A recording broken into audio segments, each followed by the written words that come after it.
We're live. Alright, I'm about to press play on Insta. Do you want me to leave it half and half like this? Yeah, that's perfect. Okay. Go over on the... Okay, yeah, you can go over on Insta. Do you want me to be out of the shot, actually, or in the shot? It's too late now. Thank you for joining us, guys, for A Christmas Carol. This is a live performance with Christian Wynn and Peter Kersting. We're really excited to bring you Stave 2, the first of three spirits. We're going to be starting in just about 10 minutes with the live narration and improvised musical score by Christian. If you missed out last week, we did Stave 1, Marley's Ghost. So we were introduced to Scrooge, the main character, as well as his nephew and a couple other people. So I'm going to send out a couple invitations to the live stream while Christian gives us a little bit of a instrumental. Enjoy.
Now is a perfect time if you have any questions about the performance or about this book in particular, or anything about audiobook narration. If you have anybody has any questions, we got a couple minutes before we go into the book at 9 o'clock.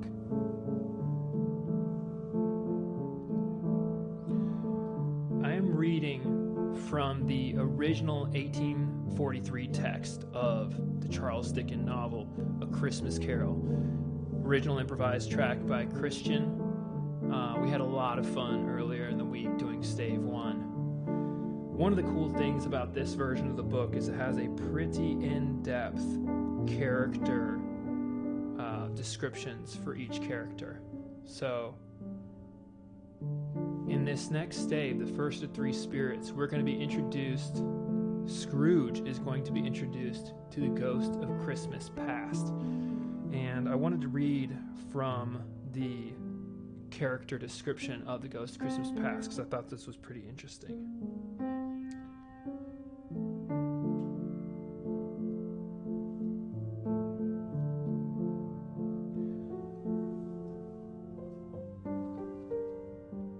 The ghost of Christmas past is the first ghost to visit Scrooge. The small, elderly figure represents memory. One of the challenges in an audiobook narration is to do the author justice, to not overplay the characters, to be authentic. And so there's always a decision that has to be made about how to voice the characters. Typically speaking, I would spend 2 weeks reading the book, kind of listing out characters and choosing voices. This particular novel, we have not done that level of in-depth work to prepare. One reason because I'm very familiar with the text, but also because we're doing something that's called cold read. Cold read meaning that I have not done a whole lot of practice. I have looked through it a little bit and kind of made sure I knew which characters are in this next stave. But for the most part, we're having to choose how to play this in a live format. And as such, I'm going to give it a little bit more of a theatrical feel than I would if I were going to record a true audiobook narration.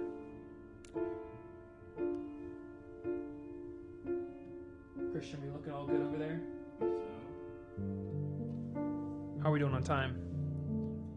We got 5 minutes. Cool. Little recap from the first stave. Scrooge is introduced. He's a pretty sad character. He lives alone, and he's in his counting house. Does not treat others well. Is not a fan of Christmas. Regular old Grinch. His nephew comes by, who will come into the story more later on, his nephew. But we're really seeing the disparity between the way that Scrooge sees the world and the rest of the world. How they see Christmas. So an interesting little note here from the character descriptions says that Ebenezer Scrooge, the protagonist, Scrooge is a cold, miserly creditor whose redemption to kindness and selflessness forms the arc of A Christmas Carol. Scrooge represents the Victorian rich who neglect the poor and think only of their own well-being. The most motivation Dickens provides for Scrooge's character is his depiction of him as a young boy, neglected by his peers, and it appears by his father. The young Scrooge seemed determined to live only for himself as he aged. And that's a little bit of a sneak peek of what's going to be happening in this next stave as we're introduced to the Ghost of Christmas Past and to a younger Scrooge. I think we should go ahead and jump into it, Christian. Let's do it. So I'm going to get to my page really quickly here, and we're going to get started. As I said, this is a live, improvised version of the script and a little bit more theatrical because of it. But I hope you guys enjoy Stave 2 of A Christmas Carol by Charles Dickens. This is the first of the 3 spirits.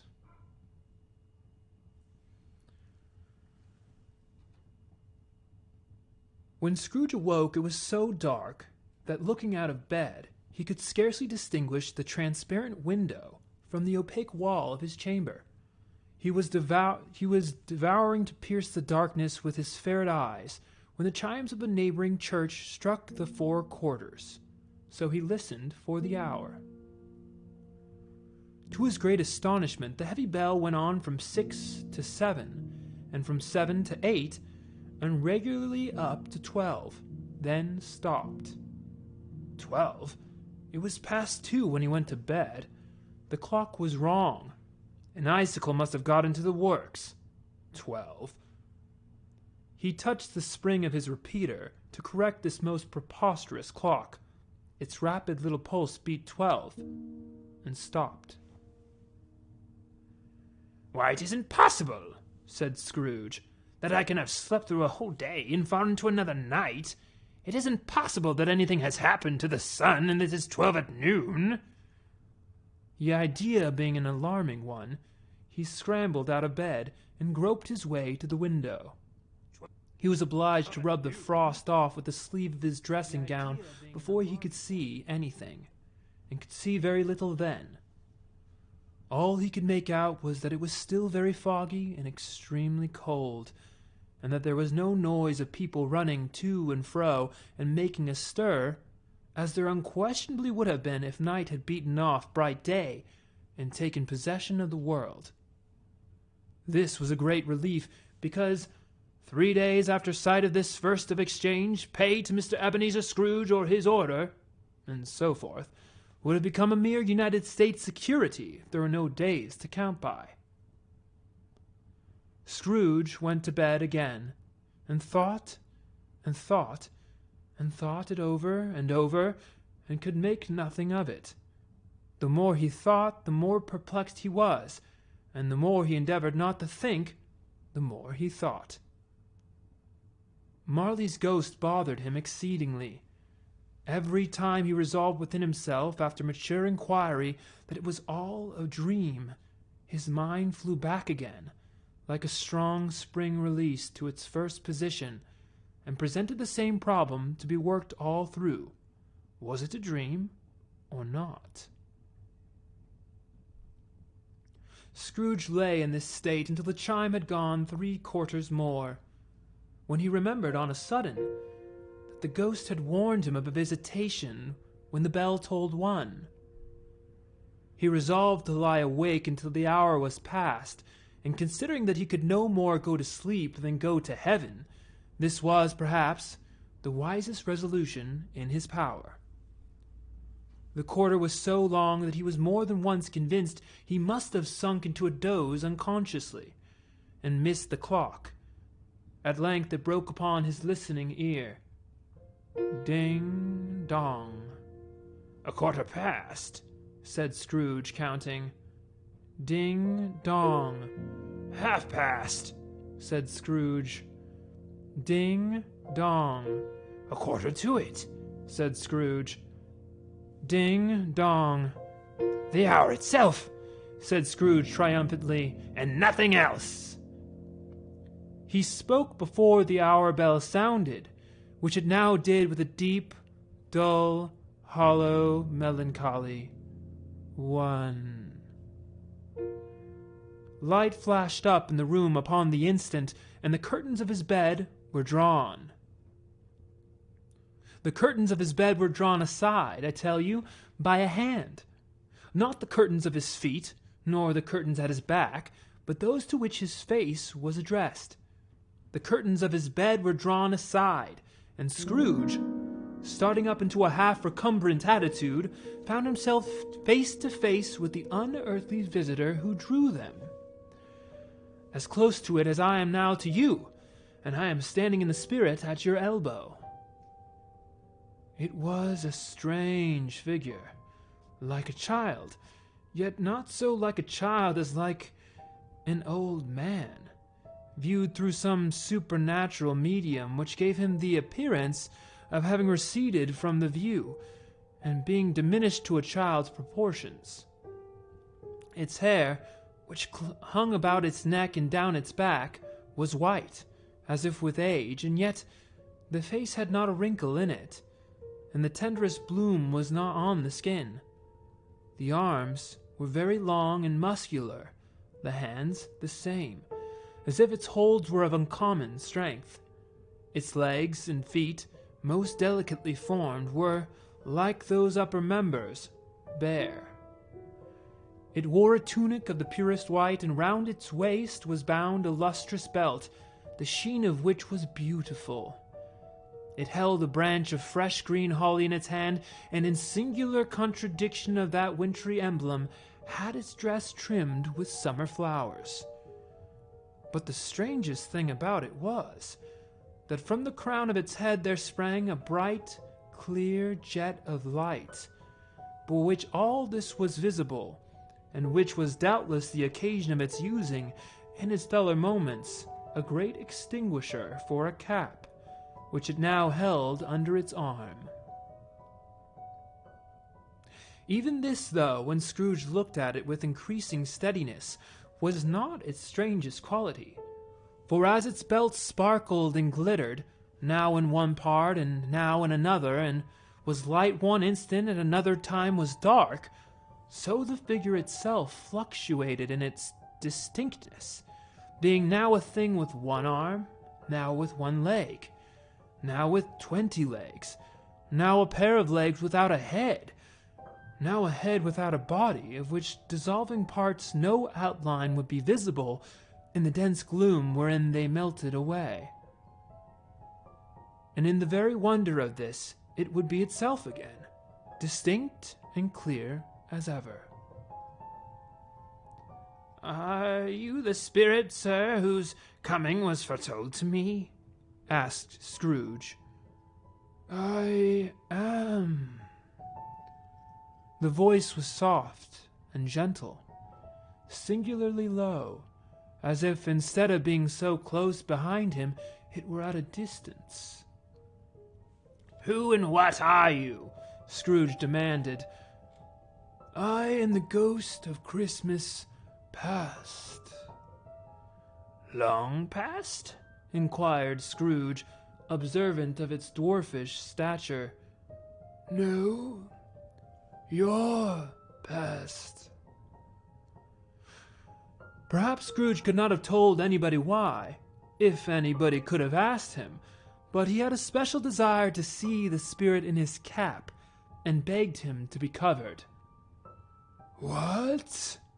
exclaimed the ghost. "Would you so soon put out with worldly hands the light I give? Is it not enough that you are one of those whose passions made this cap, and forced me through whole trains of years to wear it low upon my brow?" Scrooge reverently disclaimed all intention to observe, offend, or any knowledge of having wilfully bonneted the spirit at any period of his life. He then made bold to inquire what business brought him here. "Your welfare," said the ghost.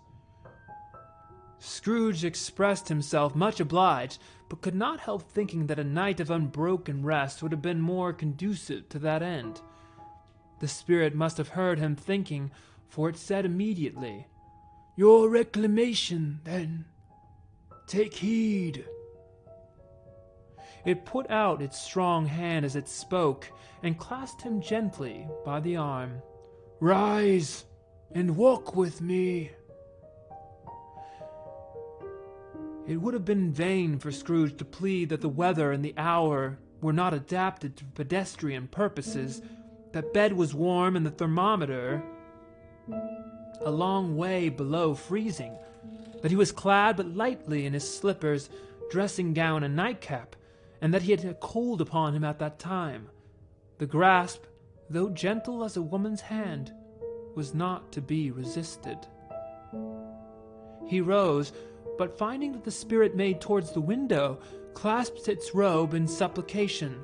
"I am immortal," Scrooge remonstrated, "and liable to fall." "Bear but a touch of my hand there," said the spirit, laying it upon his heart, "and you shall upheld in more than this." As the words were spoken, they passed through the wall, and stood upon an open country road, with fields on either side. The city had entirely vanished. Not a vestige of it was to be seen. The darkness and the mist had vanished with it, for it was a clear, cold winter day with snow upon the ground. "Good heaven!"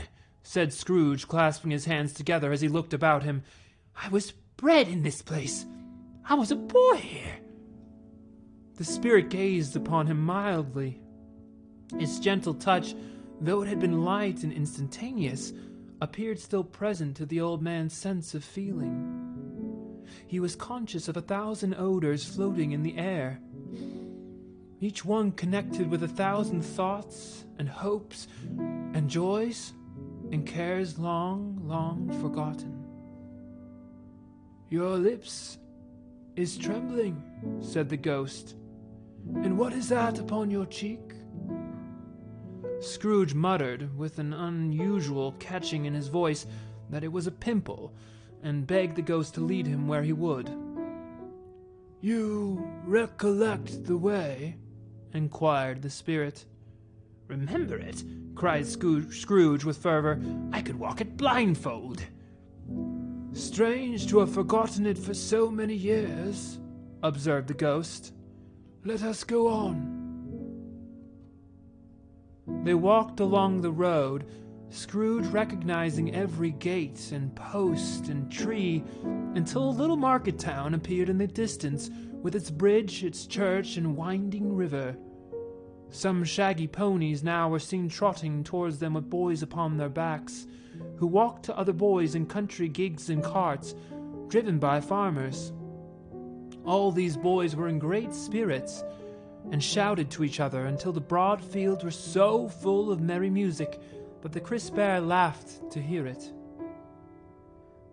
"These are but shadows of the things that have been," said the ghost. "They have no consciousness of us."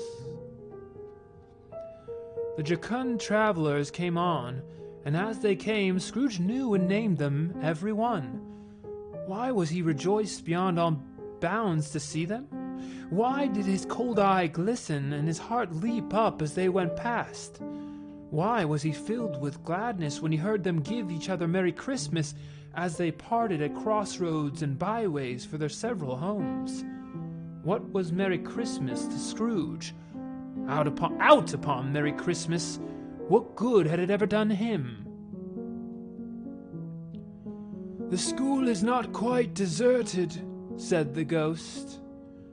"A solitary child, neglected by his friends, is left there still." Scrooge said he knew it, and he sobbed.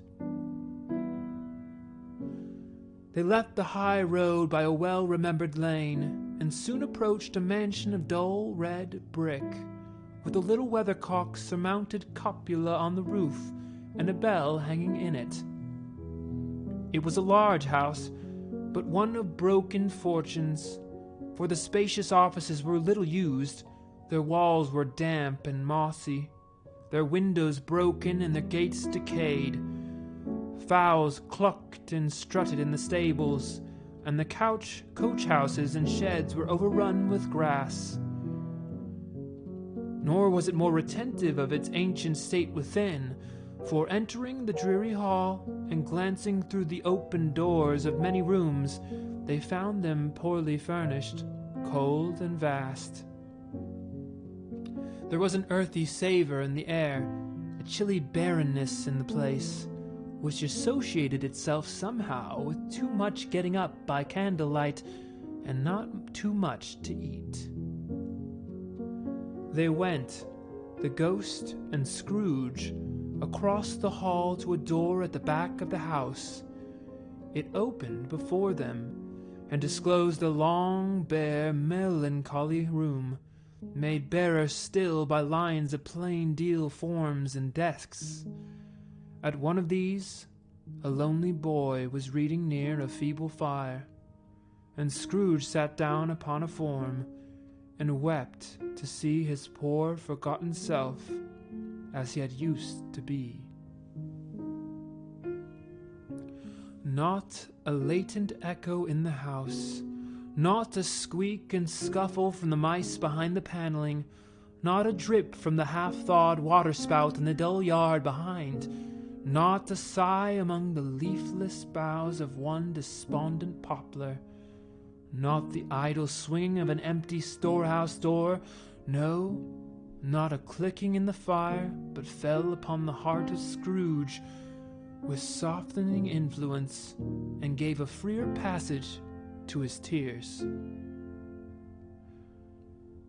The spirit touched him on the arm and pointed to his younger self, intent upon his reading.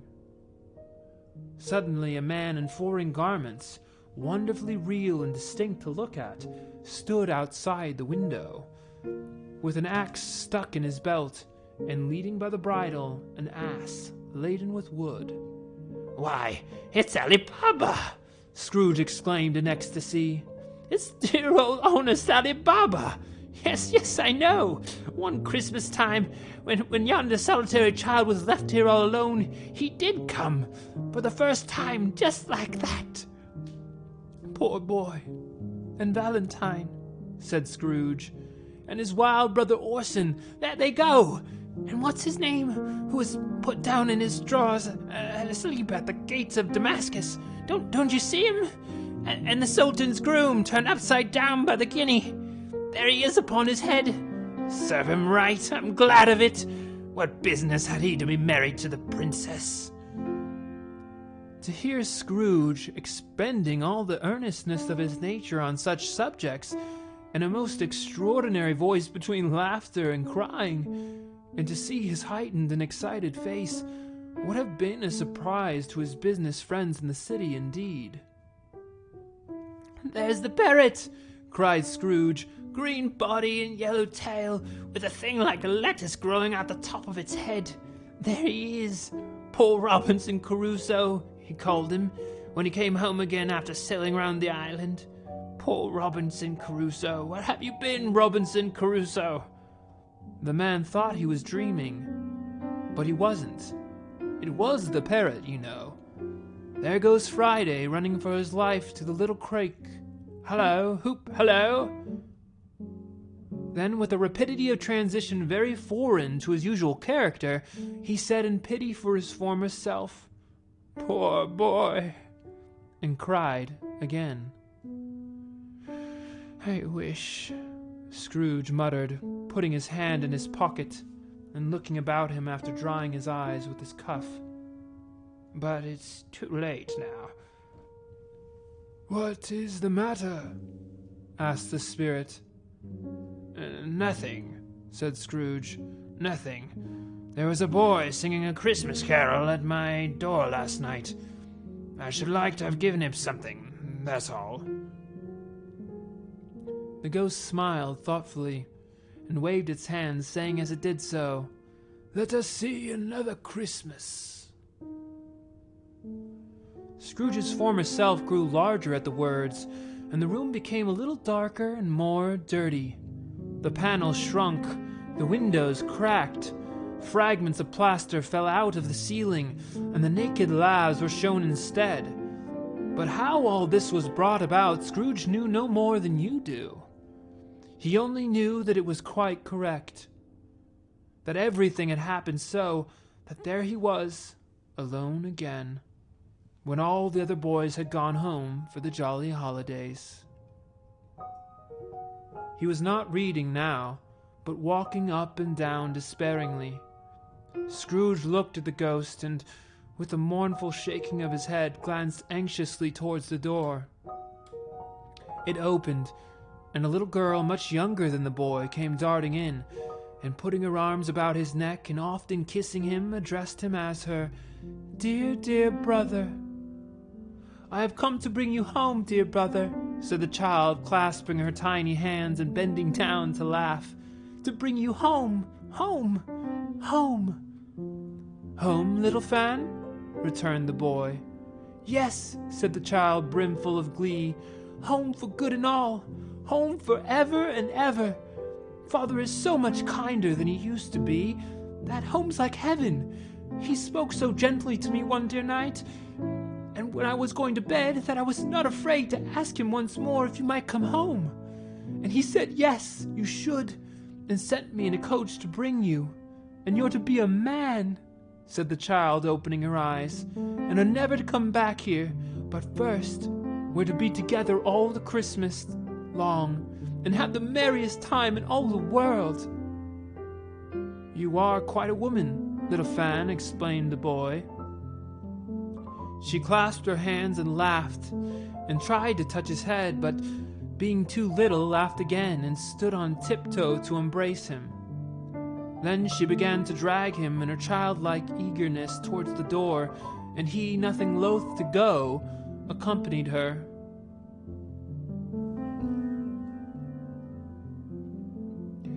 A terrible voice in the hall cried, "Bring down Master Scrooge's box there!"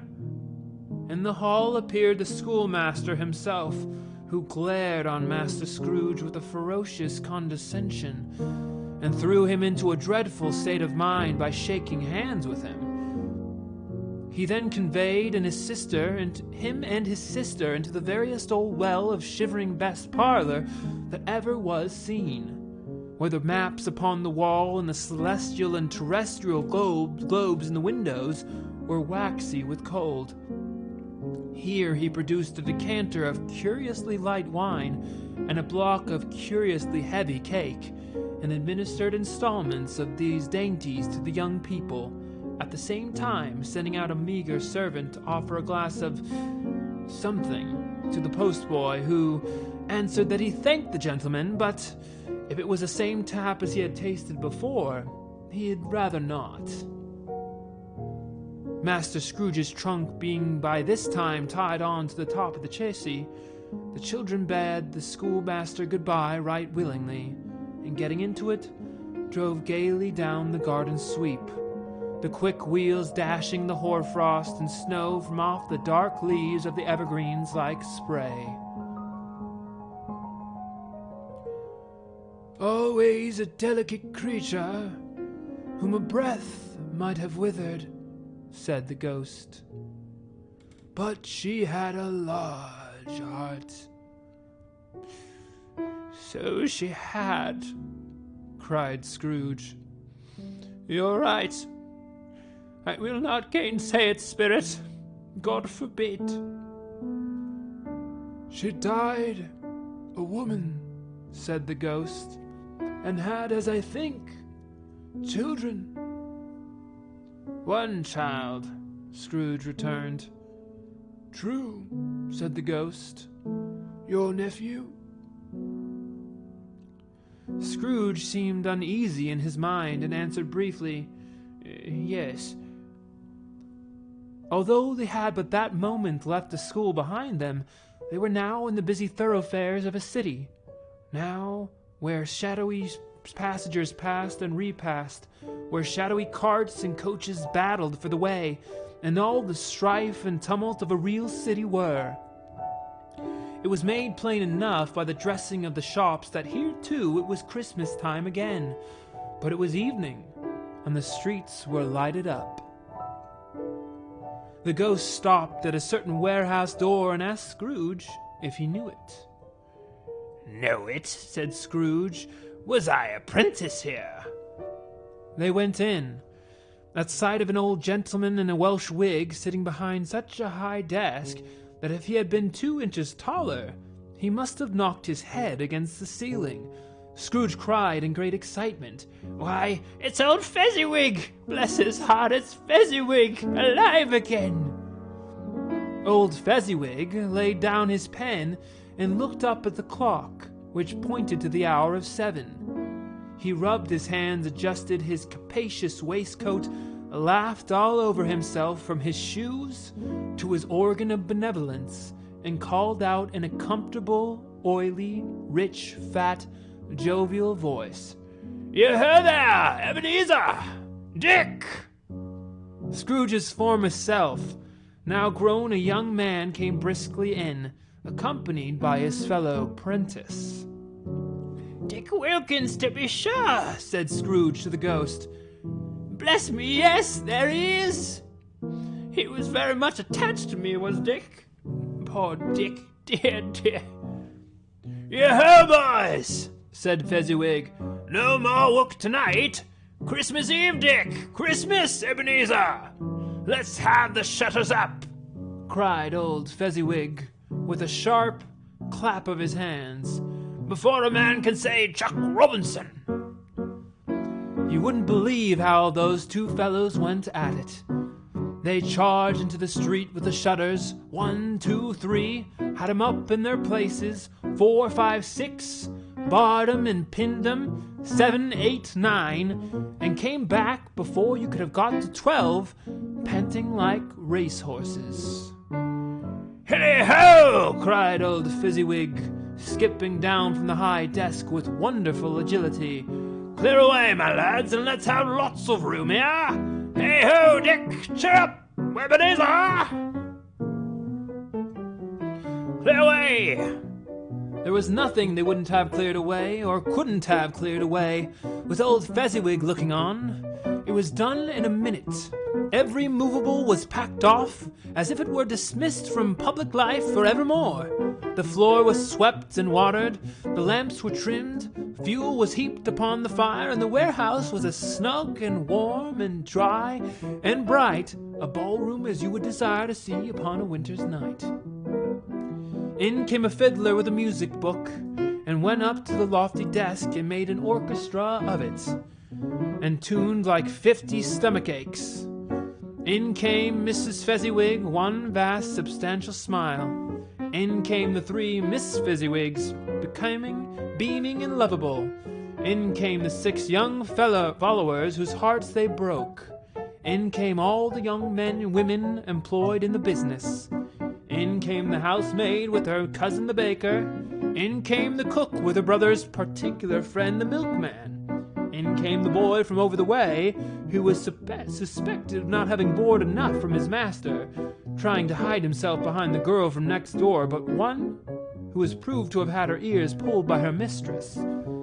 In they all came, one after another, some shyly, some boldly, some gracefully, some awkwardly, some pushing, some pulling. In they all came, anyhow and everyhow. Away they all went, 20 couple at once, hands half round and back again the other way, down the middle and up again, round and round in various stages of affectionate grouping. Old top couple always turning up in the wrong place, new top couple starting off again as soon as they got there, all top couples at last and not a bottom one to help them. When this result was brought about, old Fezziwig clapped his hands to stop the dance, cried out, "Well done!" And the fiddler plunged his hot face into a pot of porter, especially provided for that purpose. But scorning rest upon his reappearance, he instantly began again, though there were no dancers yet, as if the other fiddler had been carried home exhausted on a shutter, and he were a brand new man resolved to beat him out of sight or perish. There were more dances, and there were more forfeits, and more dances, and there was cake, and there was negus, and there was a great piece of cold roast, and there was a great piece of cold boiled, and there were mince pies and plenty of beer. But the great effect of the evening came after the roast and boiled, when the fiddler, an artful dog mind, the sort of man who knew his business better than you or I could have told it to him, struck up Sir Roger de Coverley. Then old Mr. Fezziwig stood out to dance with Mrs. Fezziwig. Top couple, too, with a good stiff piece of work cut out for them. 3 or 4 and 20 pair of partners, people who were not to be trifled with, people who would dance and had no notion of walking. But if they had been twice as many, 4 times, old Fezziwig would have been a match for them all, and so would Mrs. Fezziwig. As to her, she was worthy to be his partner in every sense of the term. If that's not high praise, tell me higher, and I'll use it. A positive light appeared to issue from Fezziwig's calves. They shone in every part of the dance like moons. You couldn't have predicted it at any given time what would become of them next. And when old Fezziwig and Mrs. Fezziwig had gone all through the dance, advance and retire, both hands to your partner, bow and curtsy, corkscrew, thread the needle, and back again to your place, Fezziwig cut so deftly that he appeared to wink with his leg and came upon his feet again without a stagger. When the clock struck 11, this domestic ball broke up. Mr. and Mrs. Fezziwig took their stations, one on either side of the door, and shaking hands with every person individually as he or she went out, wished him or her a Merry Christmas. When everybody had retired but the 2 prentices, they did the same to them, and thus the cheerful voices died away, and the lads were left to their beds, which were under a counter in the back shop. During the whole time of this, Scrooge had acted like a man out of his wits. His heart and soul were in the scene, and with his former self. He corroborated everything, remembered everything, enjoyed everything, and underwent the strangest agitation. It was not until now, when the bright faces of his former self and Dick were turned from them, that he remembered the ghost, and became conscious that it was looking full upon him, while the light upon its head burnt very clear. "A small matter," said the ghost, "to make these silly folks so full of gratitude." "Small," echoed Scrooge. The spirit signed to him to listen to the two apprentices who were pouring out their hearts in praise of Fezziwig, and when he had done so, said, "Why, is it not? He has spent but a few pounds of your mortal money, 3 or 4 perhaps. Is that so much that he deserves this praise?" "It isn't that," said Scrooge, heated by the remark, and speaking unconsciously like his former, not his latter self. "It isn't that, Spirit. He has the power to render us happy or unhappy, to make our service light or burdensome, a pleasure or a toil. Say that his power lies in words and looks, and things so slight and insignificant that it is impossible to add and count them up. What then? The happiness he gives is quite as great as if it cost a fortune." He felt the spirit's glance and stopped. "What is the matter?" asked the ghost. Nothing particular," said Scrooge. "Something, I think," the ghost insisted. "No," said Scrooge. "No, I should like to be able to say a word or two to my clerk just now. That's all." His former self turned down the lamp as he gave utterance to the wish, and Scrooge and the ghost again stood side by side in the open air. "My time grows short," observed the spirit. "Quick!" This was not addressed to Scrooge, or to anyone whom he could see, but it produced an immediate effect. For again Scrooge saw himself. He was older now, and a man in the prime of his life. His face had not the harsh and rigid lines of later years, but had begun to wear the signs of care and avarice. There was an eager, greedy, restless motion in the eye, which showed the passion that had taken root, and where the shadow of the growing tree would fall.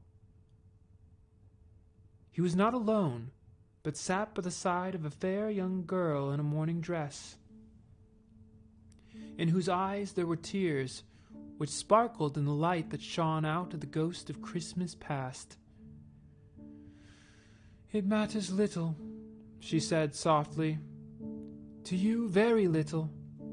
Another idol has displaced me, and if it can cheer and comfort you in time to come, as I would have tried to do, I have no just cause to grieve." "What idol has displaced you?" he rejoined. "A golden one." "This is the even-handed dealings of the world," he said. "There is nothing on which it is so hard as poverty, and there is nothing it professes to condemn with such severity as the pursuit of wealth." "You fear the world too much," she answered gently. "All your other hopes have merged into the hope of being beyond the chance of its sordid reproach. I have seen your nobler aspirations fall off one by one, until the master passion gain engrosses you. Have I not?" "What then?" he retorted. "Even if I have grown so much wiser, what then? I am not changed towards you." She shook her head. "Am I?" "Our contract is an old one. It was made when we were both poor, and content to be so, until in good season we could improve our worldly fortune by our patient industry. You are changed. When it was made, you were another man." "I was a boy," he said impatiently. "Your own feelings tell you that you are not what you are," she returned. "I am. That which promised happiness when we were one in heart is fraught with misery now that we are two. How often and how keenly I have thought of this, I will not say. It is enough that I have thought of it and can release you." Have I ever sought release? In words, no, never. In what then? In a changed nature, in an altered spirit, in another atmosphere of life, another hope as its great end, in everything that made my love of any worth or value in your sight. If this had ever been between us, said the girl, looking mildly but with steadiness upon him, tell me, would you seek me out and try to win me now? No. He seemed to yield to the justice of this supposition in spite of himself, but he said with a struggle, You think not? I would gladly think otherwise if I could, she answered. Heaven knows, when I have learned a truth like this, I know how strong and irresistible it must be. But if you were free today, tomorrow, yesterday, can even I believe that you would choose a dowerless girl? You who in your very confidence with her weigh everything by gain, or choosing her, if for a moment you are false enough to your one guiding principle to do so, do I not know that your repentance and regret would surely follow? I do, and I release you, with a full heart, for the love of him you once were. He was about to speak, but with her head turned from him, she resumed. You may. The memory of what is past makes me hope you will have pain in this. A very, very brief time, and you will dismiss the recollection of it gladly, as an unprofitable dream from which it happened well that you awoke. May you be happy in the life you have chosen. She left him, and they parted. Spirit, said Scrooge, show me no more. Conduct me home. Why do you delight to torture me? One shadow more, exclaimed the ghost. No more, cried Scrooge. No more. I don't wish to see it. Show me no more. But the relentless ghost pinioned him in both his arms and forced him to observe what happened next. They were in another scene and place, a room not very large or handsome, but full of comfort. Near to the winter fire sat a beautiful young girl, so like that last that Scrooge believed it was the same, until he saw her, now a comely matron, sitting opposite her daughter.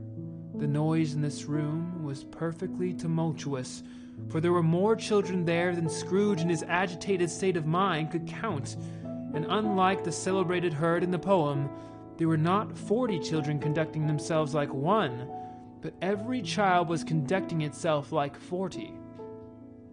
The consequences were uproarious beyond belief, but no one seemed to care.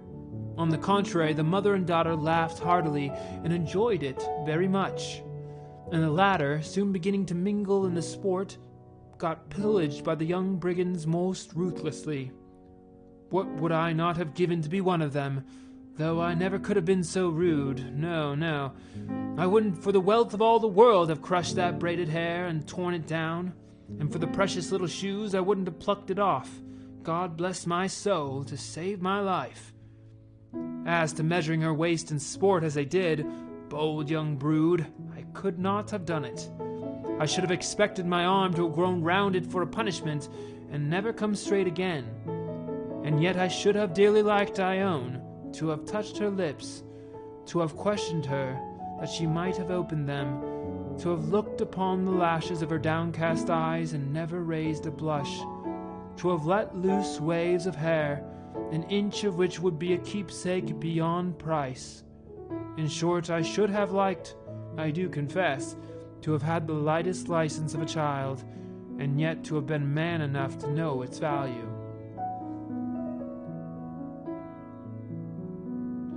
But now a knocking at the door was heard, and such a rush immediately ensued that she, with laughing face and plundered dress, was borne towards it to the center of a flushed and boisterous group, just in time to greet the father, who came home attended by a man laden with Christmas toys and presents.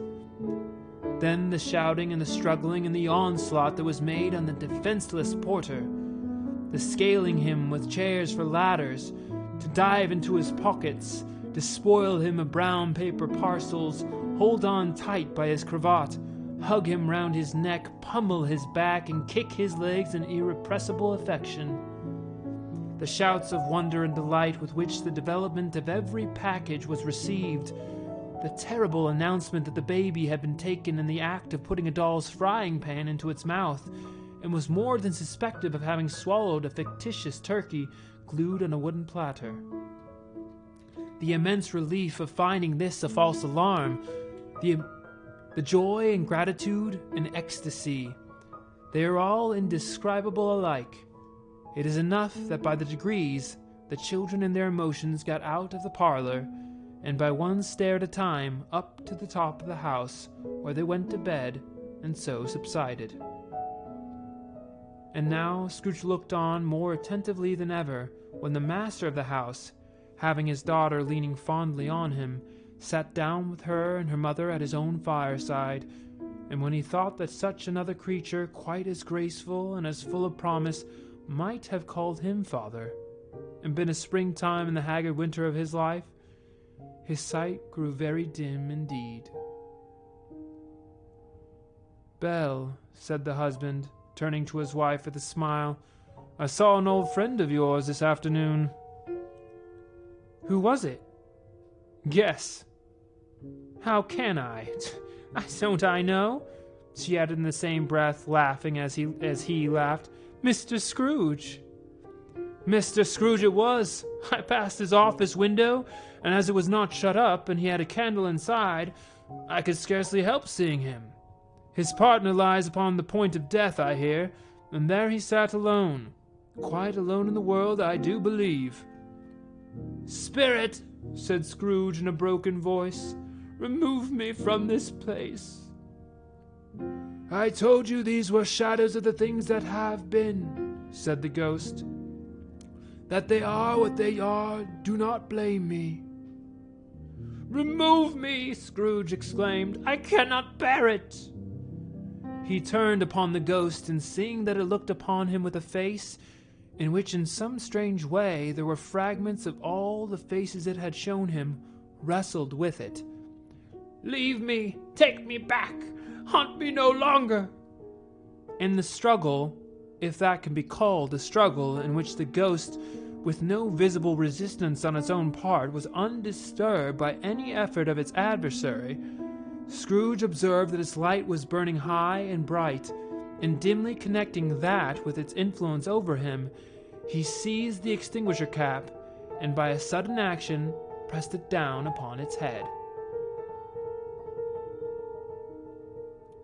The spirit dropped beneath it, so that the extinguisher covered its whole form, but though Scrooge pressed it down with all his force, he could not hide the light which streamed from under it in an unbroken flood upon the ground.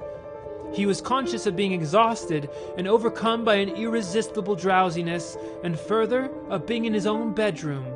He gave the cap a parting squeeze, in which his hand relaxed, and had barely time to reel to bed before he sank into a heavy sleep.